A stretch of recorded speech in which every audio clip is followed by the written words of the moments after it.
A diferencia del lapso comprendido entre 2008 y 2010, cuando la criminalidad mostró índices en ascenso constante, los juarenses se enfrentaron durante el 2011 un escenario alentador en materia de seguridad pública. Aunque las cifras relacionadas con el asesinato siguen siendo altas, con casi 2.000 personas victimadas en la región, en este año que concluye, el saldo resultante es de casi 1.000 homicidios menos con relación al 2010, cuyo registro fue de 3.115 asesinados. Los índices de delitos como el homicidio, el secuestro y de forma más reciente el carjacking han mostrado una tendencia a la baja. Así, el lapso que finaliza también quedó por debajo de los registros establecidos en 2009, con 2.754 homicidios. Otra circunstancia que baja la percepción de inseguridad es el hecho de que los secuestros han ido a la baja, al grado de que en noviembre no se registró ni una sola denuncia por ese delito. De acuerdo con datos de la Fiscalía General del Estado, a lo largo del 2011 se interpusieron 52 denuncias formales. Las estrategias policiales lograron la captura de octubre del 2010 al 30 de noviembre del 2011, 199 secuestradores, y se desarticularon 53 bandas de secuestradores que operaban en todo el estado. Sin embargo, a pesar del escenario que refleja resultados en el combate a la criminalidad, el delito de extorsión sigue posicionado como uno de los más resentidos en la comunidad fronteriza. Desde el primer día del año, el clima dio muestras de cómo iba a tratar a los juarenses.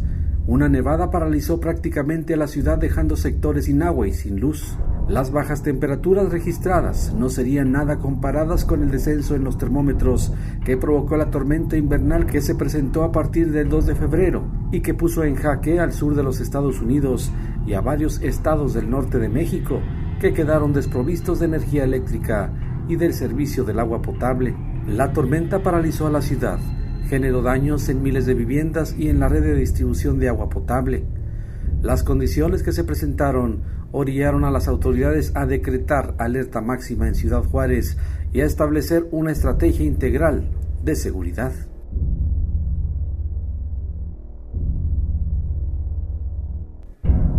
Primero fue el keniano Justice Lawrence Oppott y después Misana Martínez Amaya, casos que pusieron en evidencia la existencia de grupos del crimen organizado dedicados a cargar con droga a usuarios frecuentes de los puentes internacionales. Ambas experiencias marcaron un precedente en el Ministerio Público Federal. Justice Lawrence Oppott fue detenido el 15 de enero junto con Marisol Alejandra Pérez cuando entregaron las maletas con marihuana que encontraron en la cajuela del auto de la mujer a un agente federal apostado en un retén de la avenida Lincoln. En esa ocasión, pese a que el hombre originario de Kenia y casado con una juarense explicara a las autoridades que el estupefaciente lo encontraron momentos previos a su salida a El Paso, Texas, y que optaron por entregarlo, fueron detenidos. Una pesadilla similar se presentó meses después.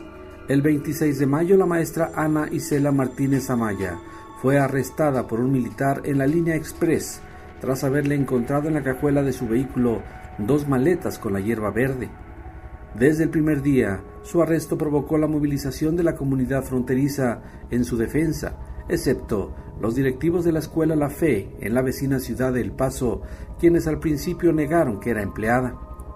Tras 45 días en prisión, finalmente el Ministerio Público Federal se desistió de su acusación y Misana salió en libertad. Una vez que ambos casos tuvieron un desenlace inesperado, una cascada de expedientes con detenidos en situaciones similares lograron salir en libertad.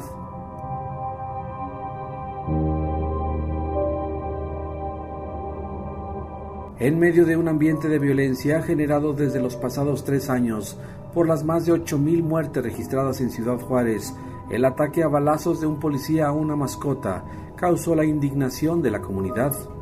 El ataque de los agentes de las unidades 164 y 165 de la Secretaría de Seguridad Pública Municipal contra Canela se dio porque la perrita le ladró a uno de los oficiales durante una intervención policíaca y lo molestó. El impacto de la bala calibre 45 le destrozó la cadera a Canelita y solo sobrevivió 7 horas.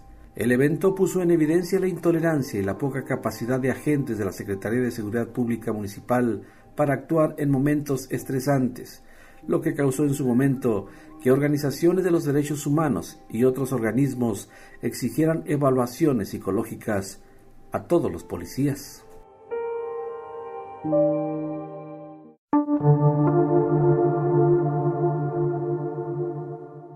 El personaje del año fue sin duda el secretario de Seguridad Pública Municipal, Julián Leizaola Pérez, premiado por la revista Quién como uno de los 50 personajes más destacados del país. Sin embargo, en la ciudad en la que trabaja como jefe policíaco, es y ha sido cuestionado por los métodos que utiliza para controlar protestas y el trato a los periodistas. Al menos son las críticas generadas de los distintos sectores, luego de la intervención de los preventivos durante la manifestación del Frente Plural Ciudadano en establecimientos comerciales durante la protesta pacífica contra la violencia y el homenaje a los muertos de la guerra contra el crimen organizado el primer día de noviembre. En el incidente, los agentes mostraron su incapacidad para controlar y arrestar a los manifestantes y a 2 reporteros gráficos, uno de El Diario y otro de Radionet, que cubrían el evento en las instalaciones del Distrito Universidad. No obstante, días después, Julián Leizaola Pérez era distinguido y galardonado como uno de los 50 mexicanos más destacados del país por sus aportaciones en materia de seguridad pública.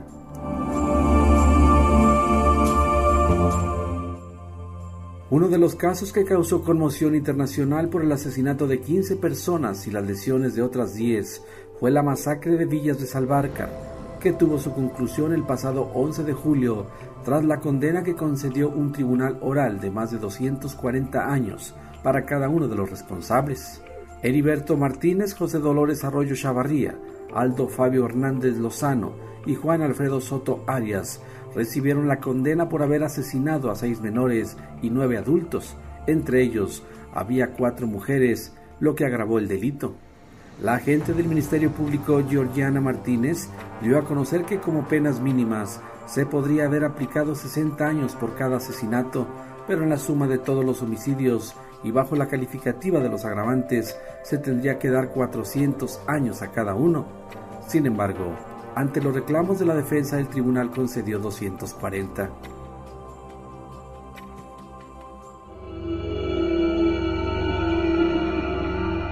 Si bien es cierto que la incidencia criminal empezó a tener un descenso importante durante este 2011, también es cierto que los métodos para darle muerte a los rivales de grupo fueron más encarnizados. El número de muertes en comparación con el 2010 descendió de manera importante, pero en este 2011 el cercenamiento de miembros corporales fue recurrente en varios casos.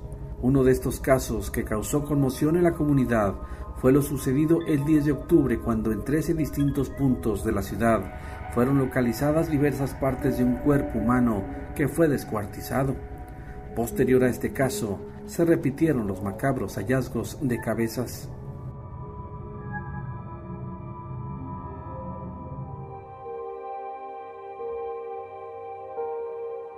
En los últimos años en Ciudad Juárez no han dejado de presentarse incidentes de violencia al interior de los reclusorios y durante el 2011 no fue la excepción. En julio un enfrentamiento entre pandillas dejó 17 internos muertos. Las autoridades determinaron que el exterminio de los aztecas dentro del Centro de Readaptación Social para Adultos por parte de los mexicles y artistas asesinos y hasta una fuga masiva fueron los móviles de la masacre. Asimismo, salió a relucir la corrupción al interior del penal y el encarcelamiento de su director.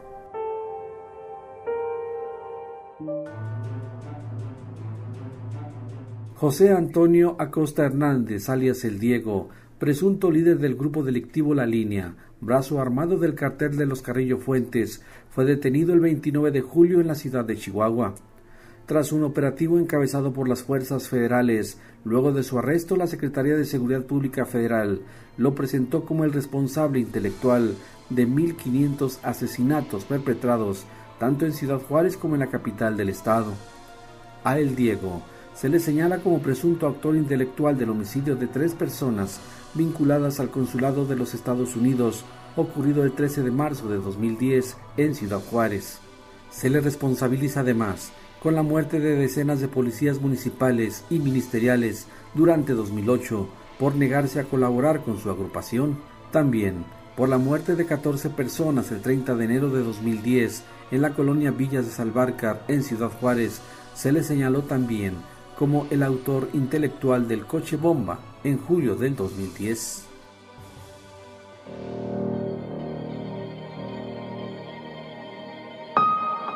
El 9 de junio la caravana por la paz liderada por el poeta Javier Sicilia llegó a Ciudad Juárez.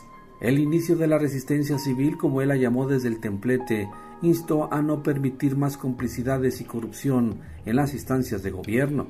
Sicilia, poeta y periodista, que luego del homicidio de uno de sus hijos encabezó un movimiento nacional contra la violencia, fue recibido en la glorieta del kilómetro 20 por unas 500 personas, entre ellas Luz María Dávila, madre de 2 menores asesinados en Villas de Salvarcar. El movimiento por la paz traspasó fronteras y llegó hasta El Paso, Texas.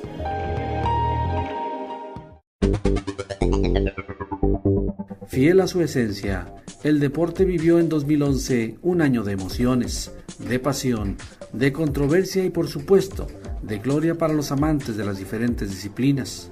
Acompañada siempre del sonido del tambor en la tribuna del Estadio Olímpico Benito Juárez, el Vamos Indios significó el grito de guerra para los indios. Y es que el notable desempeño que Indios ofreció en Clausura 2009, que lo llevó hasta las semifinales, fue el principio del fin para la tribu en la primera división. Adeudos y la desafiliación de parte de la Federación Mexicana de Fútbol sacó de la jugada al equipo aborigen y terminó el sueño de sus seguidores, que lloraron su desintegración. Aunque este 2011 fue un año de más ánimo para los sectores económicos de la ciudad, lo cierto es que esa mejoría no se notó en los números del empleo. Durante el año aparecieron signos esperanzadores de una economía fuerte dentro de una doble crisis de violencia y estancamiento, pero el panorama internacional frenó cualquier repunte. Esto trajo consigo otro yugo a Juárez, pues conforme crecía la desconfianza de los inversionistas en el mundo, el dólar aumentó su precio y en mayo de este año el dólar cotizó hasta en 11 pesos con 30 centavos y a finales superó los 14 pesos con 30 centavos. El dólar tuvo una escalada de 26% en solo 6 meses.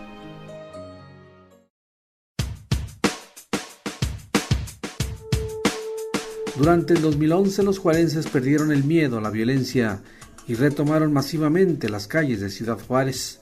La noche del 15 de septiembre, ni las inclemencias del clima hicieron que miles de personas abandonaran la explanada del Estadio Olímpico Benito Juárez para dar el grito de independencia y celebrar 201 años de libertad de México.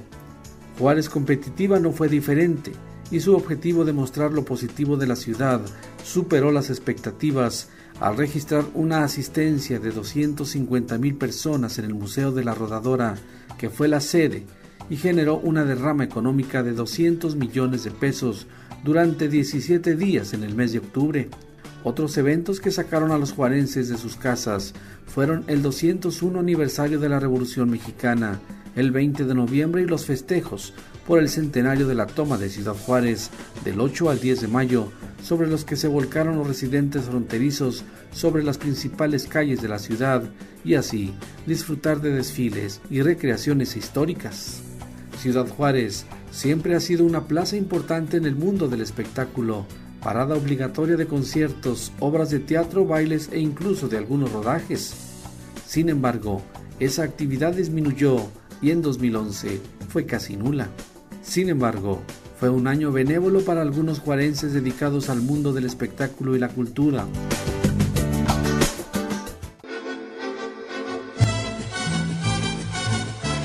El domingo 11 de septiembre Televisa lanzó La Voz México como programa estelar de su barra dominical, un concurso de canto en formato de reality show que en el pasado probó su éxito en Estados Unidos y Holanda, a la vez que dio oportunidad a personas de cualquier edad y apariencia a probar su suerte como cantantes profesionales. En la primera emisión, la juarense Lluvia Vega fue una de las primeras elegidas para participar en la competencia y quedar bajo la instrucción del cantante Espinoza Paz. Tras varias semanas en la competencia, Vega logró llegar hasta la etapa semifinal y destacar entre sus compañeros de equipo al terminar como la segunda participante mejor calificada. Otra elegida en la voz fue Jazz Reyes, quien al igual que Lluvia ha perseguido el sueño de triunfar en la música desde hace varios años. Reyes fue elegida para concursar en el equipo de Alejandro Sanz, pero corrió con menos suerte que su compañera y abandonó antes la competencia. Actualmente, las dos forman parte del elenco que realizará la gira oficial de La Voz México, que arrancará el 8 de enero en el Auditorio Nacional. A pesar de todo y de la presencia del miedo, dolor, llanto, tristeza e incertidumbre, 2011 marcó un hilo de esperanza para las miles de familias juarenses al ver una leve mejoría en la calidad de vida en el marco de la seguridad, empleo y convivencia. Ahora, y como cada año que inicia, el 2012, los próximos 12 meses representarán una nueva luz que los lleve a esa tan esperada y anhelada paz que durante años prevaleció en la frontera.